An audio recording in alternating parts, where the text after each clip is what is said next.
I'm DJ Cashmere, and I'd like to thank you for taking the time to view our video audition.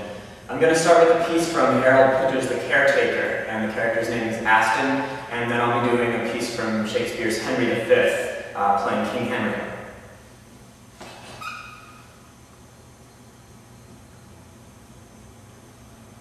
Well, they were coming round to me, and the night they came for me, I got up and stood against the wall.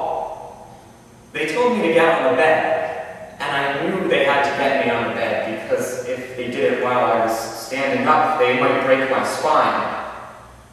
So I stood up, and then one or two of them came for me.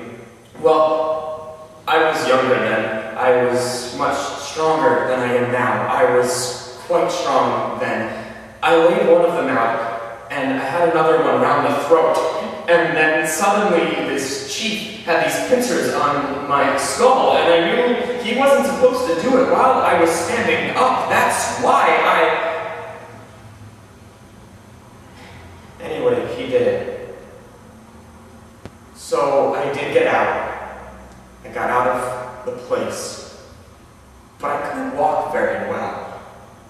I don't think my spine was damaged. That was perfectly all right. The trouble was, my thoughts had become very slow. I couldn't get my thoughts together. I could never quite get it together. The trouble was, I couldn't hear what people were saying. I couldn't look to the right or the left. I had to look straight in front of me, because if I turned my head round, I couldn't keep upright. And I had these headaches. I used to sit in my room. This was when I lived with my mother and my brother. He was younger than me. And I laid everything out in my room.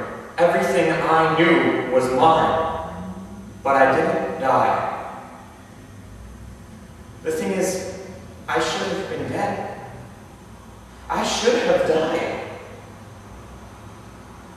Anyway, I don't talk to people now. I steer clear of places like that cafe. I never go into them now. I don't talk to anyone like that. I've often thought of going back and trying to find the man that did that to me. But I want to do something first.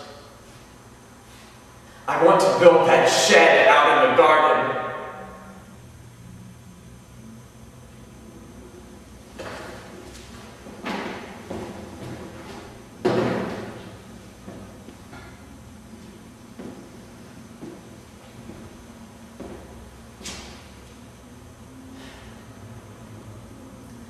Once more unto the breach, dear friends.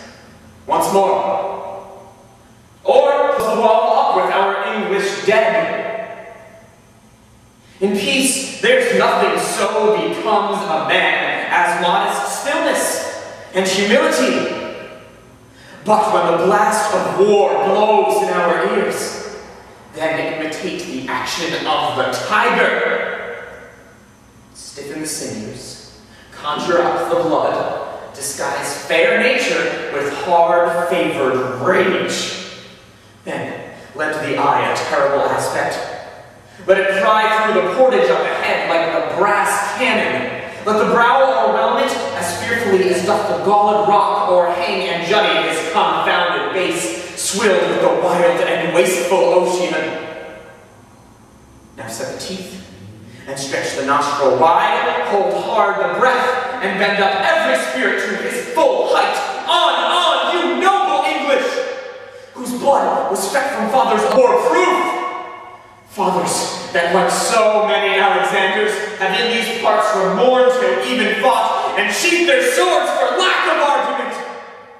Dishonor not your mothers. Now attest that those whom you called fathers did beget you.